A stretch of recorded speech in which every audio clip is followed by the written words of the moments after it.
Just এই ভিডিওটা আগে একটু দেখে যান। দাবি মোদের একটাই, মালয়েশিয়া যেতে চাই, মালয়েশিয়া যেতে চাই, দাবি মোদের একটাই, মালয়েশিয়া যেতে চাই, আমরা সবাই ভাই ভাই। বাহ, মানে আন্দোলনে আমাদের বাংলাদেশ সেরা রে, আন্দোলনে আমাদের বাংলাদেশ সেরা। মানে সামান্য সামান্য কারণে যে কোনো ইস্যু নিয়ে রাজপথে নেমে যায়, রাস্তাঘাট বন্ধ করে দিয়ে তারা আন্দোলন শুরু করে যে দাবি মোদের একটাই, মালয়েশিয়া যেতে চাই। মানে মালয়েশিয়া হলো মামুর বাড়ি, যে চাইলাম আর চলে গেলাম।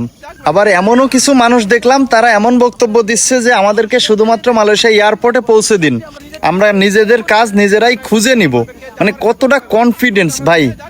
মানে এইগুলা দেখলে সত্যি আমাদের শরম করে, আমরা লজ্জাবোধ করি। মানে বাংলাদেশে এখনো পর্যন্ত আছে সে, না মালয়েশিয়ার ভাষা জানে, না মালয়েশিয়ার নিয়ম নীতি সম্পর্কে তার কোনো ধারণা আছে।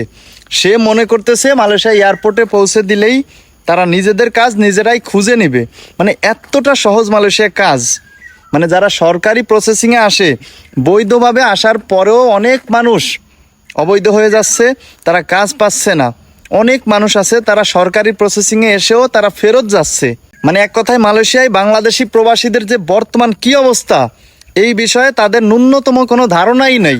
আর সবশেষ আমি একটা কথা বলি ভাই, আন্দোলন করে সফল হওয়া যাক বা না যাক, মানে টাইম লাইনে যে আসা যায়, এই বিষয়টা আমাদের বাংলাদেশের দিকে তাকালেই বোঝা যায়। মানে এইগুলো আন্দোলন ফান্দোলন এই সমস্ত করে কি বাংলাদেশের সম্মান বাড়বে নাকি কমবে? একটাবার চিন্তা করেন, এই সমস্ত আন্দোলনের ভিডিও যখন এই মালয়েশিয়ার ঊর্ধ্বতন কর্মকর্তা যারা আছে তাদের নজরে পড়বে, তখন আমরা যারা লক্ষ লক্ষ বাংলাদেশি প্রবাসী এই মালয়েশিয়া অবস্থানরত আছি, আমাদেরকে এদেশের সরকার বা এদেশের মানুষ, এদেশের যে সমস্ত কর্মসংস্থান কোম্পানিগুলো, তারা আমাদেরকে কোন নজরে দেখবে?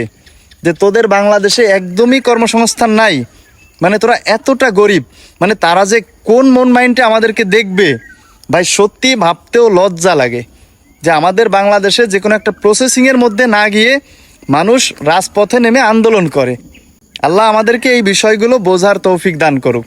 তো বন্ধুরা, আপনারা যদি মালয়েশিয়া প্রবাসী হয়ে থাকেন আর আমার এই ভিডিওটা যে যেখান থেকে দেখতেছেন, অবশ্যই আমাকে কমেন্টে বলে যাবেন যে আপনারা কি আমার কথার সাথে একমত, যে এই সমস্ত আন্দোলন এইগুলা করে বাংলাদেশের মান সম্মান আরও ক্ষুণ্ণ হচ্ছে।